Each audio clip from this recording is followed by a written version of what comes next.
하나님 말씀 찾아봅니다. 요한복음 12장입니다. 요한복음 12장 23절과 24절 우리 같이 함께 한 목소리로 봉독합니다. 요한복음 12장 23절과 24절 말씀.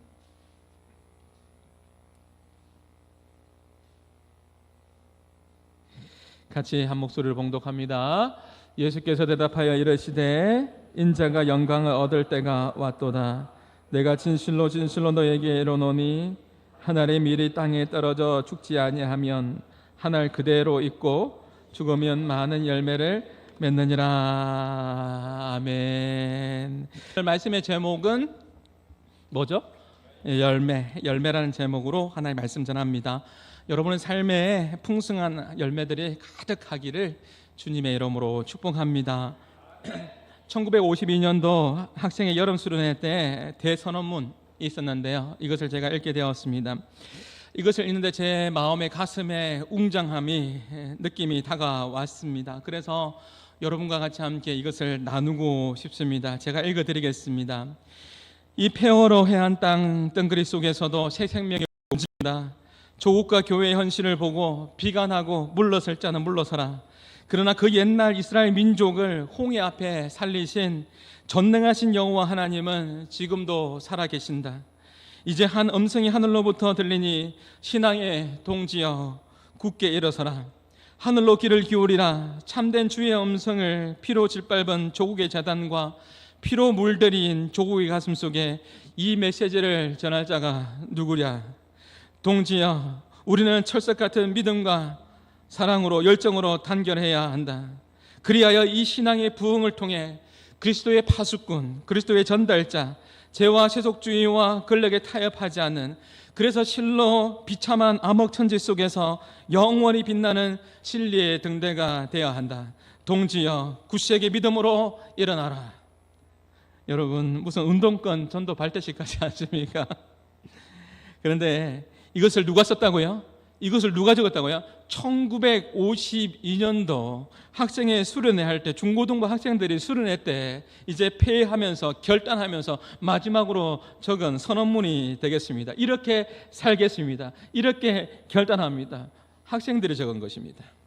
1950년도에 6.25 동란으로 인해서 온 나라가 황폐해지고 화학 냄새로 덮였을 때, 잿더미로 상처받은 상황 가운데 있을 때, 시체 덩어리가 쌓여가는 그런 상황 가운데서 희망을 잃어버린 백성들 속에서 수련회는 열렸고, 절망과 낙심 속에 살아가는 그 가운데 비관할 수밖에 없는, 절망할 수 없는 그 시대의 사람들에게 외쳤습니다.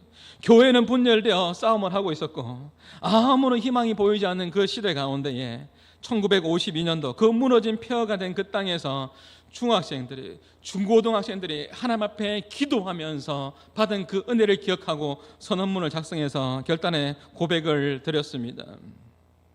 뭐라고요? 조국과 교회의 현실을 바라보면서 비관하지 말라는 것이죠. 비관이라는 단어 아시죠? 어둡게 보고 슬퍼하고 절망하지 말라는 것입니다. 비관하지 말고 물러설 자, 비관하는 자는 물러설 자는 물러서라. 하늘로부터 한 음성이 들리니 귀를 기울이라.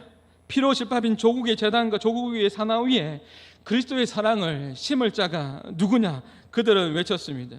이러한 열정을 가슴에 품고 이 나라가 회복되기를 원했고 기도했습니다. 기도를 심었습니다. 그 기도의 열매가 지금 우리는 거두고 있고 누리고 있는 줄 믿습니다. 사랑하는 여러분, 우리 역시 이렇게 외치고 싶지 않습니까? 제가 이 선언문을 보는데 제 마음 가운데서도 이렇게 외치고 싶었습니다. 현실을 보고 비관하고 물러설 자는 물러서라. 하늘로부터 한 음성이 들리니 우상과 엄랑과 죄악으로 물들어 있는 조국의 재단과 이 땅 위에 그리스도의 사랑을 심을 자가 누구랴.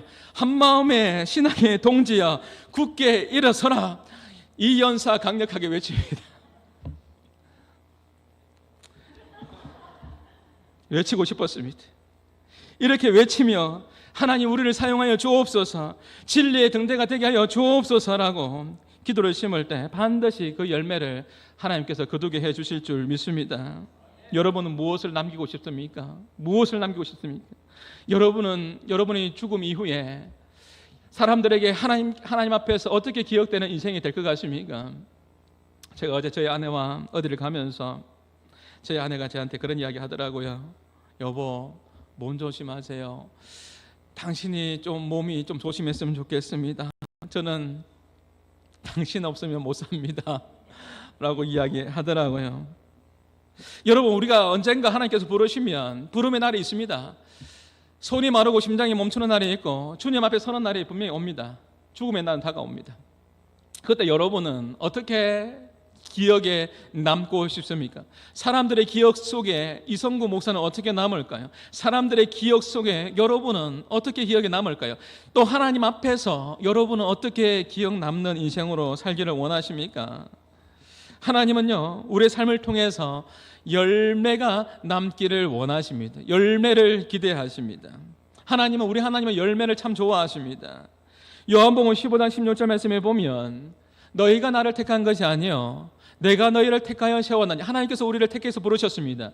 이는 너희로 가서 무엇을 맺게 한다고요? 열매를 맺게 하여. 하나님께서, 예수님께서 우리 가운데 기대하는 게 뭐냐면 열매입니다. 또 너희 열매가 항상 있게 하여. 예수님은 열매를 기대하십니다. 그리고 우리를 부르신 이유를 성경에서 뭐라고 이야기하냐면 요한복음 15장 8절 말씀에 보면 시작, 너희가 열매를 많이 맺으면 내 아버지께서 영광을 받으실 것이요 너희는 내 제자가 되리라. 그렇다면 우리 모두가 예수님의 제자 맞습니까? 주님의 제자 맞습니까? 그러면 주님께서는 우리 가운데 열매를 맺기를 원하시는데, 열매를 요청하시는데 우리는 어떤 열매를 거두고 있습니까? 하나님께서, 예수님께서 우리 가운데 기대하는 것이 뭐라고요? 열매를 기대한다고요. 우리가 예수님의 제자라면 예수님의 제자답게 열매를 맺는 삶을 살아야 된다라는 것이죠. 그렇다면 우리가 풍성한 열매를 맺기 위해서는 어떻게 해야 될까요? 오늘 말씀은 짧은 구절이지만 열매를 맺는 원리에 대해서 우리에게 말씀해 주고 있습니다. 먼저는 풍성한 열매를 맺기 위해서는 우리에게 믿음의 눈이 필요합니다. 믿음의 시각이 우리 가운데 필요합니다. 영적인 시력이 있어야 됩니다. 믿음은 바라는 것들이 뭐라고요? 실상이다. 믿음의 눈이 우리 가운데에 필요한 것이죠. 제가 예전에 인도네시아에 부흥하는 교회를 탐방한 적이 있습니다. 보는 것이 배우는 것입니다. 많이 보아야 됩니다.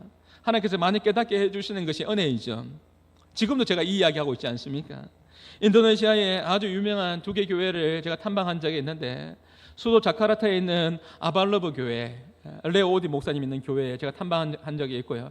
족자라는 지역에 있는데 그 지역에 GBI 교회, 오바드 탄도스타이완의 목사님이 심호하는 교회에 제가 탐방을 한 적이 있습니다. 그때 많은 것을 느끼게 되었는데요. 여러분도 아시다시피 인도네시아는 세계 최대의 모슬렘인들이 있는 국가입니다. 세계 최대의 모슬렘들이 있는 나라가 인도네시아가 되겠습니다.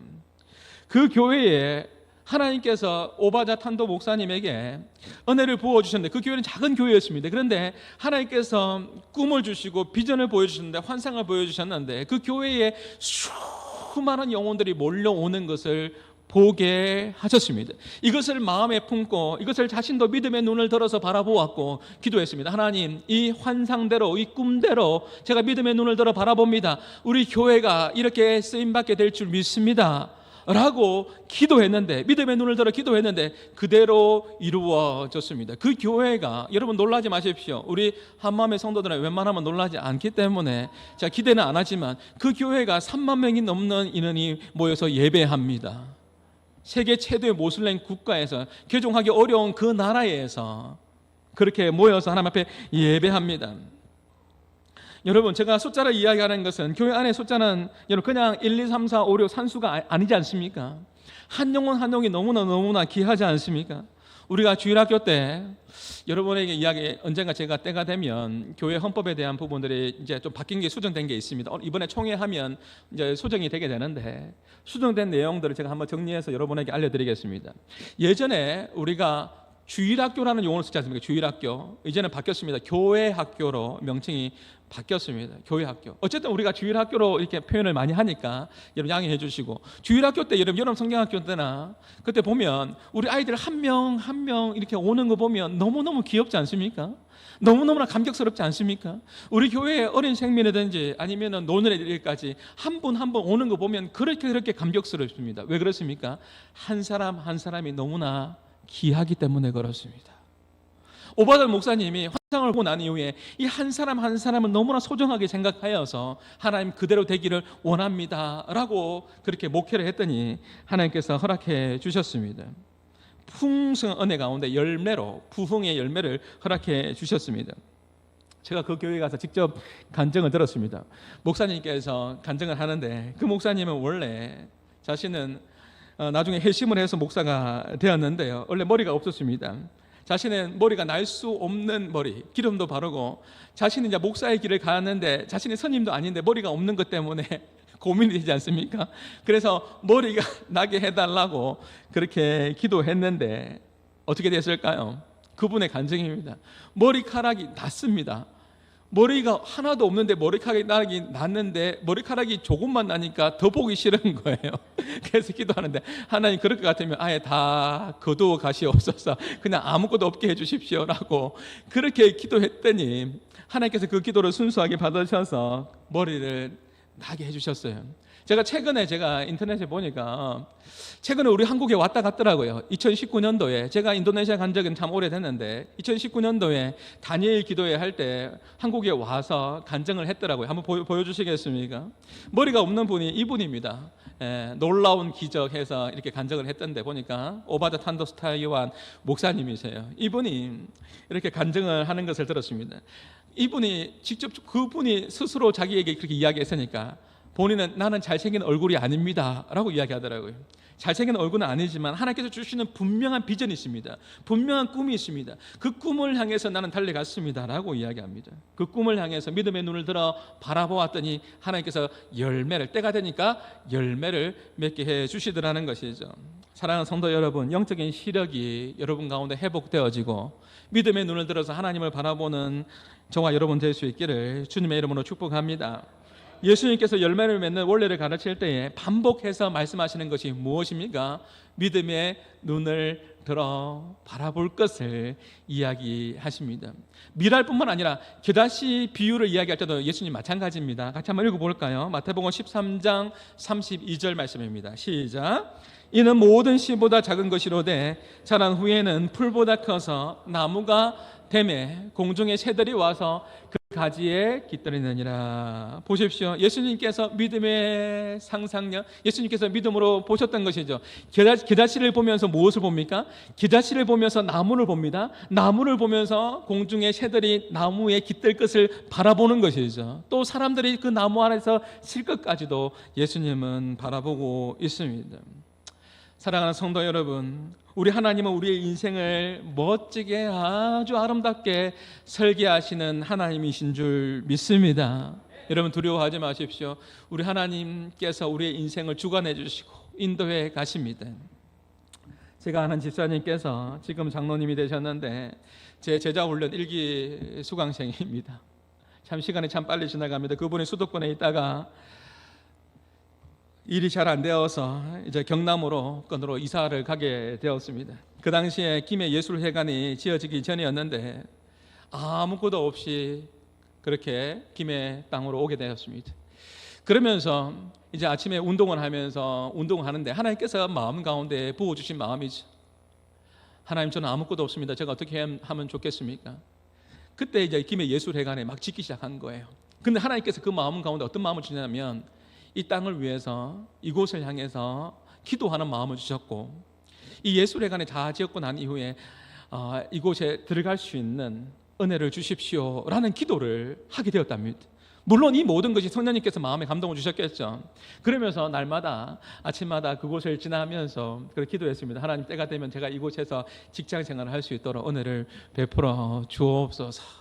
그렇게 기도했는데 제가 이렇게 말씀드리는 이유를 알겠죠. 때가 되니 기도만 한 것이 아니라 물론 시험도 준비하고 잘 준비했습니다. 때가 되어서 시험을 쳤는데 어떻게 됐을까요? 합격했습니다. 그곳에 직장생활을 합니다. 더 놀라운 것은 뭐냐면 놀랍게도 같이 동기 입사한 사람들도 놀랍게도 하나님께서 엄청난 은혜를 주시는데 이분이 있잖아요. 급속대로 이렇게 승승장구합니다. 승진해 나갑니다. 그뿐만 아니라 교회 안에서도 제자 훈련하면서 서리 집사였는데 아픔이 많았습니다. 어려움이 많았습니다. 그런데 서리 집사에서 안수 집사님이 되고 안수 집사님에서 장로님이 되고 영적으로도 굉장히 성숙해지고 또 세상 속에서도 그렇게 귀한 열매를 맺으면서 그렇게 하나님께서 사용하시더라는 겁니다. 그 출발점이 뭐라고요? 믿음의 눈을 들어서 바라보게 하셨습니다. 성령님께서 주시는 그 마음을 가지고 기도하게 되었습니다. 때가 되니까 열매를 하나님께서 거두게 해 주시더라라는 것이죠. 영적인 시력을 가지고 믿음으로 바라보는 것이 너무나 중요합니다. 사랑하는 성도 여러분, 우리가 교회를 위해 헌신할 때나 우리의 삶의 현장에서 어려움을 당할 때가 있어요, 없어요? 많이 있습니까? 조금 있는 게 아니라 많이 있습니까? 예, 많이 있을 수 있습니다. 여러분, 우리의 삶의 현장 가운데 어려움이 있을 때에도 여러분 실패를 두려워하지 마십시오. 비관하지 말고 물러설 자는 물러서라. 여러분, 중고등부 학생들이 외쳤습니다. 하늘의 음성이 들려옵니다. 우리가 하나님께 우리가 시선을 두어야 됩니다. 그렇게 외쳤던 중학생들이 있습니다. 고등학생들이 있습니다. 우리가 헌신할 때 어려움 당할 수 있습니다. 실패를 두려워하지 마십시오. 넘어질 수 있습니다. 넘어지면 좀 쉬었다가 다시 시작하면 됩니다. 다시 시작할 때 누구와 함께요? 믿음의 눈을 들어서 하나님을 바라보면서 주님과 함께 다시 시작하면 됩니다. 여러분이 가지고 있는 것이 때로는 미랄처럼 아주 보이지 않는 것처럼 작은 것 같고 겨다치 눈에도 잘 보이지 않지 않습니까? 내가 가지고 있는 것이 미랄 같고 겨다치 같고 초라하게 느껴지고 작은 것처럼 느껴질지 모르겠습니다. 그러나 여러분에게 믿음의 상상력과 믿음의 눈이 여러분 가운데 열리기를 주님의 이름으로 축복합니다. 겨다치를 심었습니다. 그랬더니 어떤 역사가 일어납니까? 나무가 됩니다. 나무가 되어서 여러분 공중에 새들이 깃듭니다. 믿음의 눈입니다. 내가 가지고 있는 것이 아주 작은 것 같고 초라한 것 같지만 이것을 통해서 하나님과 함께하면 하나님께서 역사하시면 위대하게 사용될 수 있다, 쓰임받을 수 있다라는 그 믿음의 고백들이 저와 여러분 가운데 있기를 주님의 이름으로 축복합니다. 여러분을 향한 놀라운 하나님의 계획이 있습니다. 여러분 꿈을 가지고 바라보십시오. 믿음의 눈을 가지고 바라보면 설렘이 있고 기대감이 있고 은혜가 있습니다. 그렇지 않습니까?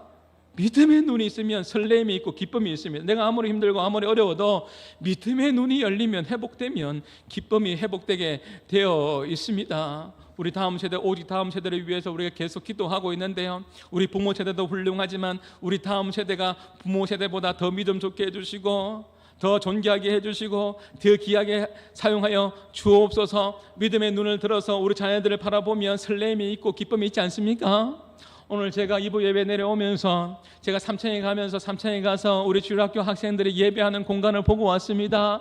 보면서 제 마음 가운데 다시 한번 생각해 보는 거죠. 믿음의 상상력을 가지고 믿음의 눈을 들어서 그렇게 바라보면서 그렇게 기도하게 됩니다. 하나님이 이곳에 이 공간에 하나님 우리 사랑하는 다음 세대 아이들이 가득가득 열매로 채워지게 하여 주옵소서. 그렇게 기도하는 겁니다. 그렇게 생각해 보면 우리 마음 가운데 설레임이 있어요. 지금은 아니지만 하나님께서 채워주실 것을, 하나님께서 공급해 주실 것을, 하나님께서 역사해 주실 것에 대한 기쁨이 있다고요. 여러분의 자녀와 가정을 향하여 여러분의 자녀도 여러분의 가정도 우리 교회도 마찬가지입니다. 꿈을 가지고 바라보십시오. 믿음의 눈으로 바라보십시오. 그러면 기도하며 심으면 반드시 때가 되면 하나님께서 거두게 해주시는데 어떻게 해요? 어떻게 거둡니까? 거두리로다 기쁨으로다 늘 거두리로다. 반드시 거두게 해주실 텐데 어떻게 해요? 기쁨으로 거두게 해주실 줄 믿습니다. 또 우리가 열매를 맺기 위해서는 성경적인 원리가 뭐냐면 열매를 맺기를 예수님께서 원하신다고 했죠. 열매를 맺으려면 어떻게 해야 되냐면 성경적인 원리가 뭐냐면 내가 죽어야 돼. 사실 내가 죽어야 됩니다. 나는 죽고 예수가 살아야 됩니다. 내가 죽고 예수님이 살아야 됩니다. 24절에 보면 후반절에 보면 한 알의 밀이 땅에 떨어져 죽지 아니하면 안 죽으면 그대로 있습니다. 죽지 않으면 그대로 있습니다. 그런데 죽으면 성경은 뭐라고 이야기하죠? 죽으면 많은 열매를 맺는다라고 말하고 있습니다.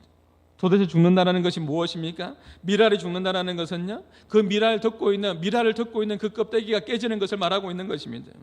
이것은 사실 예수님의 십자가의 죽음과 부활을 말하는 것입니다. 왜냐하면 23절에 보면 인자가, 오늘 본문의 23절입니다. 인자가 영광을 얻을 때가 왔다라고 이야기합니다. 인자가 영광을 얻을 때가 왔다라고 이야기하면서 하나의 미랄을 이야기하고 있거든요. 미랄이 죽으면 열매를 맺는다. 인자가 영광을 얻을 때가 됐다라는 것은 무슨 말입니까? 이제는 십자가를 질 때가 됐다라는 겁니다. 십자가의 죽음과 부활을 이야기하고 있는 것이죠. 예수님께서 십자가에 죽으시고 부활하셨습니다. 예수님께서 십자가에 죽으셨습니다. 사람들이 깨닫기 시작했습니다. 어떤 일이 벌어지죠? 와, 그렇구나, 내가 몰랐구나. 예수님이 정말 하나님의 아들이셨구나. 예수님께서 십자가에 죽으심을 보고 그 사람들은 깨닫게 되었을 겁니다. 아, 진짜였구나. 예수님이 진짜였구나. 예수님이 하나님의 아들이었구나 라는 것을 알게 되었을 것입니다. 예수님의 십자가의 죽으심과 부활은 기독교의 핵심이요 복음입니다. 지금도 예수님을 믿는 자는, 예수님의 십자가의 죽으심과 부활하심을 믿는 자는 구원의 열매가 되어서 하나님께 드려지고 있지 않습니까? 예수님의 십자가의 죽으심과 부활을 믿는 자가 열매가 되어서 하나님께 드려지게 되어 있고, 결국 이것이 무엇이 됩니까? 하나님께 영광. 이것이 결국 하나님께 영광이 됩니다. 본래 예수님을 이 땅에 보내신 하나님의 목적, 하나님의 계획하심, 하나님의 의도가 무엇입니까? 십자가의 죽으심과 부활입니다. 우리의 죄의 문제를 해결하기 위해서 예수님께서 이 땅에, 하나님께서 예수님을 보내주셨습니다. 그리고 예수님께서 십자가를 지시면서 예수님께서 뭐라고 마지막에 말씀하셨습니까? 가장 마지막 말씀이 무엇입니까?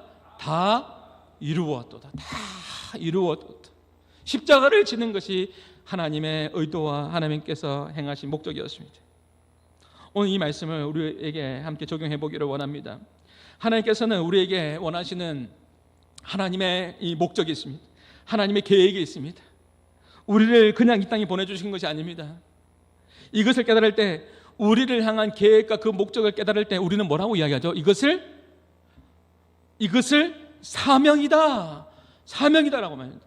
아, 나를 향한 하나님의 사명이 있다. 나를 향한 하나님의 그 이 목적을 깨달았을 때, 아, 사명을 깨달았다라고 이야기합니다. 우리를 향한 하나님의 놀라운 계획이 있습니다. 나 혼자 잘 먹고 잘 살라고 이 땅에 보내주신 건 아닙니다. 우리의 만남도 우연한 것이 아닙니다. 우리가 함께 울고 함께 우는 이 공동체 안에 만나게 해주신 것도 하나님께서 허락하신 은혜이고요. 함께 예수님 안에서 하나님의 나라의 이 사명을 잘 감당하라고 이 귀한 만남들을 허락해 주신 줄 믿습니다. 이 일을 잘 감당하기 위해서는 중요한 것이 있는데, 다시 이야기합니다. 내가 죽어야 됩니다.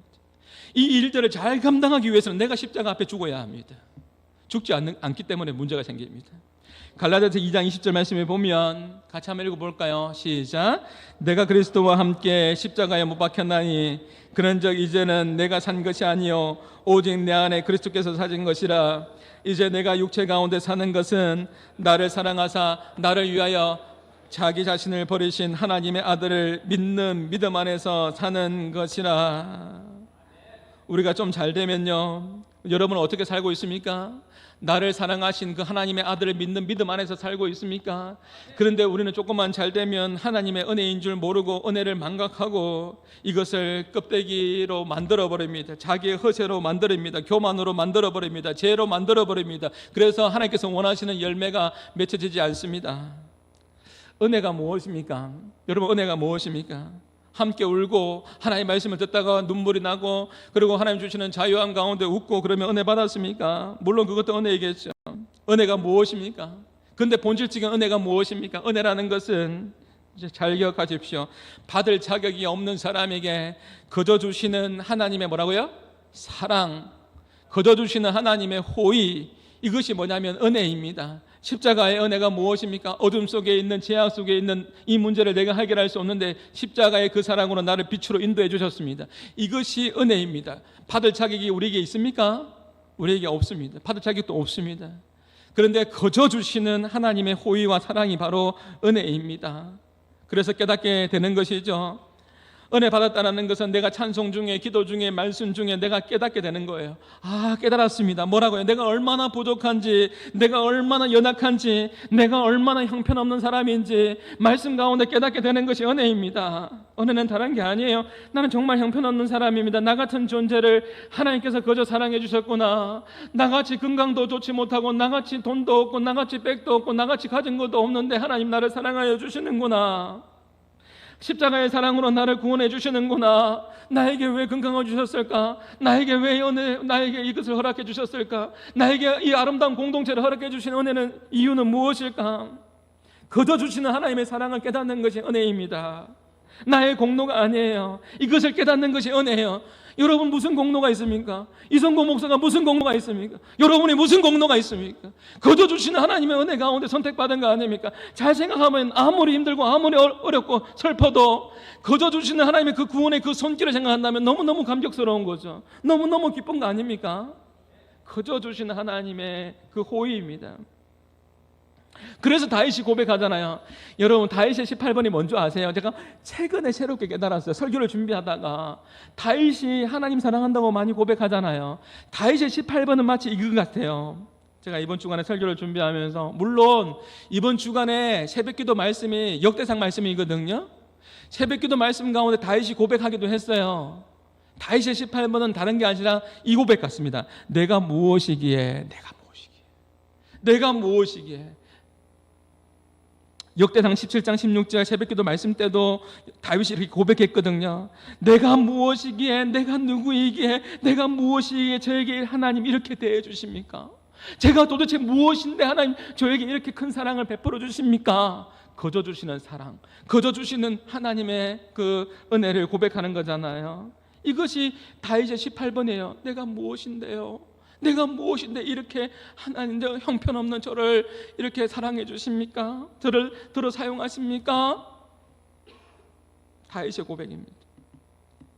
십자가에 자신이 죽었을 때, 자아가 죽었을 때, 정말 그렇습니다. 내가 십자가 앞에 죽었을 때 절대 자신이 드러나지 않습니다. 자신의 높음이나 교만이나 자랑이 절대 나올 수가 없습니다. 왜냐하면 거저 하나님께서 주시는 그 사랑을 받았거든요. 나도 부족하지만 거저 주시는 하나님의 사랑을 받았거든요. 그러니 자기 자랑이 나올 수가 없는 것이죠. 여러분 바울을 보십시오. 가말리엘 문화생이고, 여러분 율법으로는 탁월한 자이고, 8일 만에 할례를 받은 자이고, 자랑할 것이 너무나 많았습니다. 정말 똑똑한 자였습니다. 그리고 그를 위대하게 사용하시지 않습니까?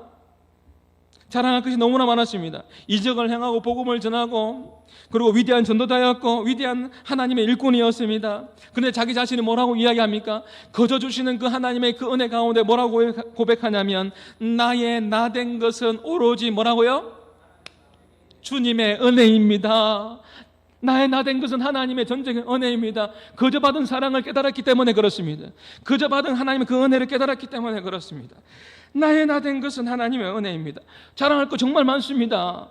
여러분 오늘날로 이야기하면 하버드생입니다. 오늘날로 이야기하면 정말 탁월한 사람입니다. 누구에게도 꿀리지 않은 사람입니다. 엄청난 사람입니다. 정말 자랑할 거 많은데 뭐라고 이야기하냐면, 하나님 앞에 서니까 이 모든 것이 다 배설물로 여기되는 거예요. 배설물로 여겨지고, 내 주 예수를 아는 지식이 가장 고상하고, 나의 나 된 것은 오직 하나님의 은혜입니다라고 그렇게 고백할 수밖에 없는 거죠. 사랑하는 여러분, 하나님께서는요, 누구보다 하나님의 은혜를 깨닫고 고백하는 그 사람을 하나님께서 기뻐하세요. 그리고 그 사람을 통해서 열매를 맺어가면서 하나님 나라를 확장시켜 가십니다. 이 또한 하나님의 은혜입니다. 이것 역시 하나님의 은혜입니다라고 고백할 수 있는 한마음의 우리 모든 성도들이 될 수 있기를 바랍니다.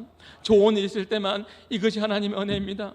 기쁜 일이 있을 때만 이것이 하나님의 은혜입니다. 그것이 아니라 내 삶 가운데에 아픔이 찾아오고 슬픈 일이 찾아오고, 때로는 전혀 원하지 않는데 사업이 망하고, 목사님 사업이 망했는데 그래도 하나님께서 길을 열어주시겠죠. 감사 예배 드려주세요. 목사님 어떻게 하면 좋을까요? 이 또한 하나님의 은혜가 있겠죠. 분명히 하나님께서 길을 열어주시겠죠.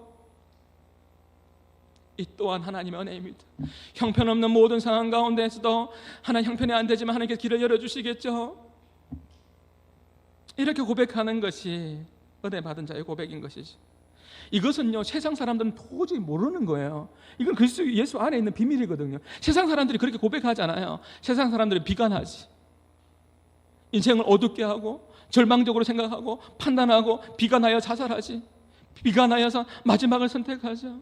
그런데 예수 믿는 사람들은요, 다르죠. 모든 것이 하나님의 손에 달려있다는 걸 알기 때문에 그렇습니다. 가정에서나 교회에서나 직장에서도 마찬가지입니다. 내가 십자가 안에서 내 자아가 죽을 때 열매가 맺혀집니다. 내가 날마다 사도 바울처럼 날마다 죽노라. 내가 십자가에 죽을 때 뭐가 임하죠? 가정에서도 교회에서도 여러분 직장에서도 내 삶의 영역에서 뭐가 임해요? 샬롬이 임해요. 샬롬. 이번 회복 집회 주제가 샬롬인데 내가 죽었다고 고백할 때 샬롬이 임해요. 평강이 임한다고요. 평안이 임하는 것이죠. 근데 끝까지 내 자존심을 붙잡고 있으면 샬롬이 임하지 않습니다. 자기 하고 싶은 말 다 하면서 그렇게 자기의 껍데기 속에서 허영을 그렇게 드러나면, 교만한 모습이 드러나면 하나님의 열매가 나타나지 않습니다. 하나님의 소원이 나타나지 않습니다. 하나님의 영광이 안 돼요. 하나님의 영광이 안 된다니까요. 우리는 하나님의 영광을 위해 지원받은 존재입니다. 자신이 가지고 있는 교만으로, 허영으로, 거짓으로, 두려움으로 그 껍질을 삼으면 열매를 맺을 수가 없습니다. 미리 하나님의 미랄이 죽는다는 게 뭐예요? 그 껍질을 깨진다는 겁니다. 십자가 앞에서 내가 가지고 있는 허영도, 교만도, 거짓도, 두려움도 다 깨트려야 됩니다. 그러할 때 그 깨진 곳에 싹이 나고 열매가 맺혀지기를 시작합니다. 그 열매를 통하여서 하나님께서 어떻게 하신다고요?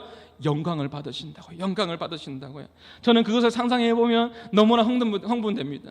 여러분, 꿈이 있고 비전이 있으면 설렘이 있다고 했죠? 저는 우리 한마음의 성도들이요, 우리 교회가 작은 교회지만 또 작지가 않아요. 작은 교회가 아닙니다. 여러분 한 사람이 일당백, 일당천 여러분 한 사람이 하나님의 백성들이지 않습니까?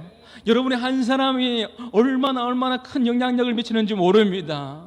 여러분들의 믿음의 눈을 들어서 또 하나님의 백성들께 살아갈 때, 내가 십자가 앞에 날마다 죽을 때 여러분의 삶의 영역 가운데 열매들이 맺혀질 것입니다. 저는 그것을 바라볼 때 설렘이 있는 거예요. 기쁜 거예요. 목회할 때, 사역을 할 때 다 좋은 것만 있는 게 아니지 않습니까?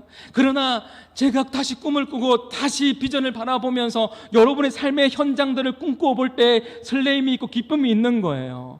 여러분 한 사람이 여러분 삶의 현장 가운데서 십자가 앞에서 날마다 죽고 내 자아는 죽고 예수님은 살아나고, 그래서 여러분 삶의 현장 가운데 내 껍질은 허영과 근세와 이 모든 교만함 다 깨트려져 버리고 하나님 기뻐하시는 그런 삶을 살아갈 때 그때 싹이 올라오잖아요. 싹이 올라와서 여러분 삶의 현장 가운데 열매가 맺혀지지 않습니까? 열매가 맺혀지는 것을 통해서 누가 영광을 받으신다고요?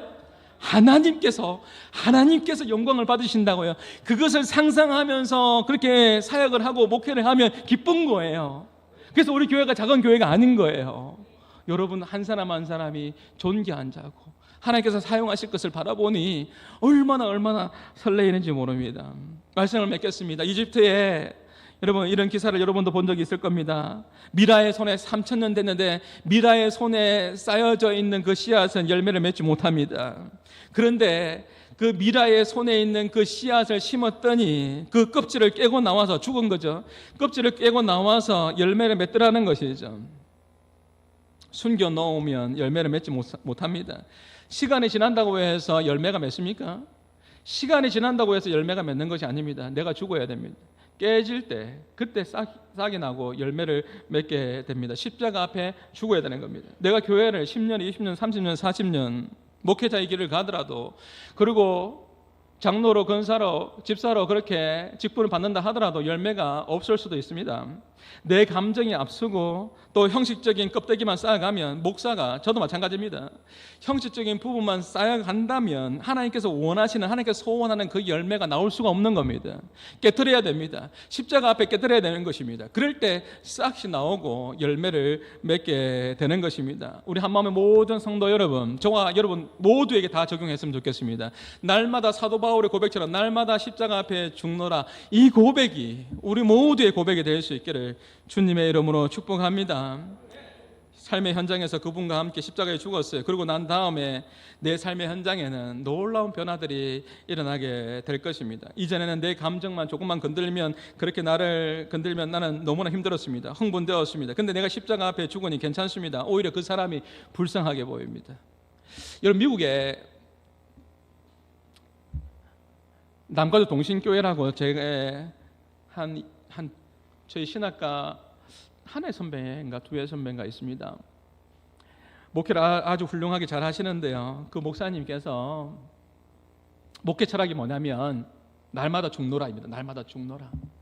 교회가 교회되게, 성도가 성도되게, 말씀이 말씀답게. 그러면서 목사님이 항상 외치는 게 뭐냐면 우리 교회는 날마다 죽습니다. 저는 날마다 죽습니다. 하나님께서 그 교회를 아주 아름답게 세워가시고 열매를 허락해 주십니다. 남가주 동신교회, 그 교회 홈페이지 한번 들어가 보십시오.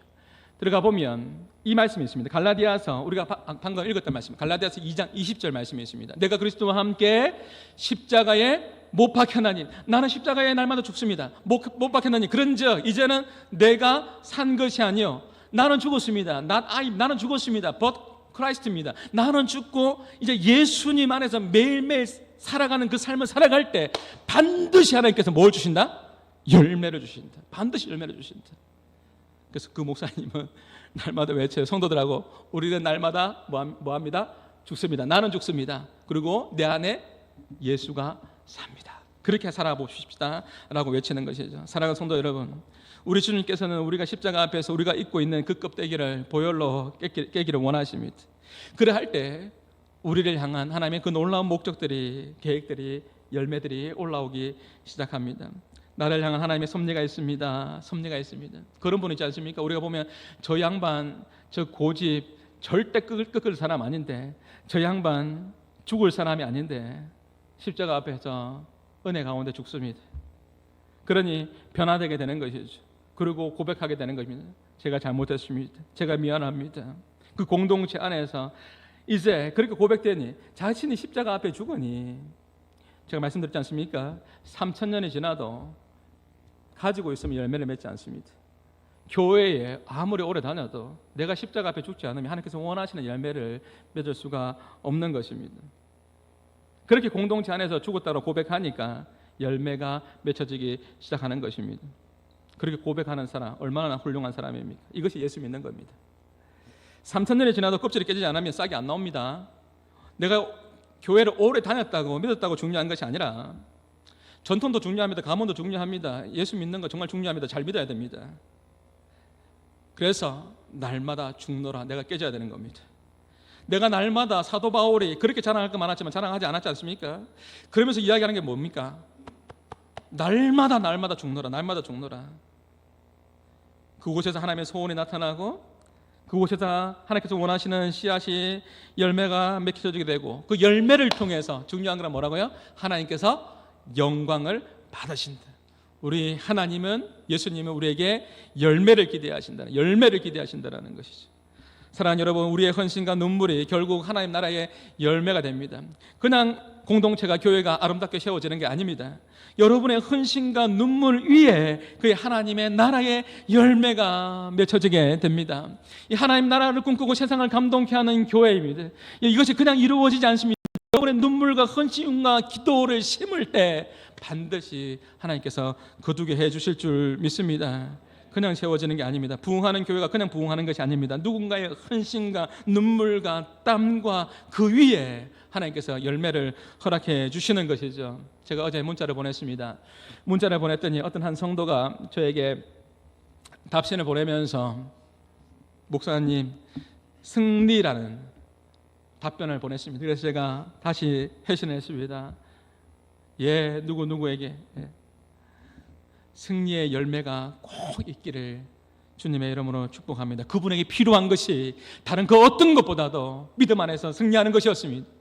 답변의 회신이 승리였습니다. 그래서 저는 승리하기를 기도하겠습니다. 그 열매가 맺혀지기를 기도하겠습니다. 축복합니다라고 그렇게 회신을 보냈습니다. 오늘 예배를 드리면서 여러분 가운데 하나님께서 열매를 맺기를 원하시는데, 여러분에게 어떤 열매가 여러분 가운데 있기를 원하십니까? 평안의 열매, 감사의 열매, 사랑의 열매, 은혜의 열매, 하나님께서 기뻐하시는 그 열매들이 주렁주렁 맺혀지기를, 한마음의 성도들의 가정에 주렁주렁 맺혀지기를, 우리 한마음 교회에 주렁주렁 맺혀지기를, 여러분 삶에 주렁주렁 맺혀지기를. 지금 왜 제가 이렇게 한 줄 알죠? 아멘 할 때까지 하는 거예요. 주렁주렁 맺혀지기를 주님의 이름으로 축복합니다. 특별히 오늘 찬양할 텐데요, 평안의 열매가 여러분 가운데 맺혀지기를, 사랑의 열매가 맺혀지기를 축복합니다. 평안을 너에게 주노라. 같이 함께 찬양하겠습니다.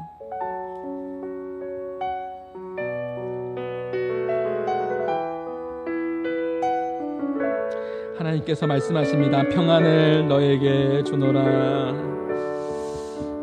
평안을 너에게 주노라.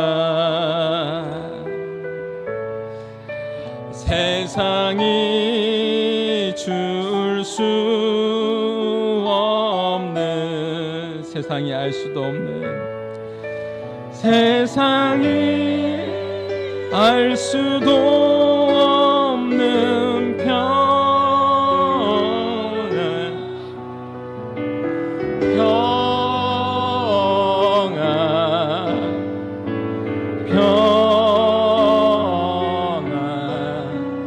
평안을 내게, 사랑의 열매가, 평안의 열매가 가득하기를 축복합니다. 사랑을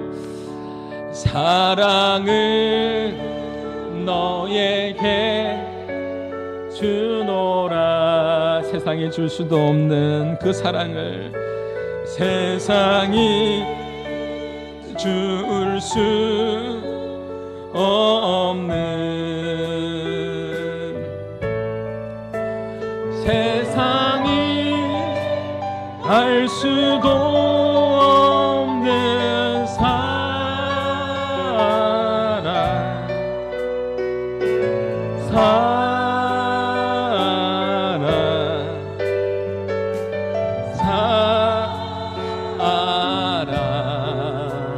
사랑을 내게 주노라. 우리 눈을 감은 채로 말씀을 기억하면서 우리 잠시 함께 결단하며 기도하겠습니다. 평안을 내게 주노라. 남은 생애 동안 하나님께서 원하시는 열매 맺는 살기를 소망합니다. 하나님께서 원하시는 풍성한 열매를 맺으며 살아가는 우리의 삶이 되게 하여 주옵소서.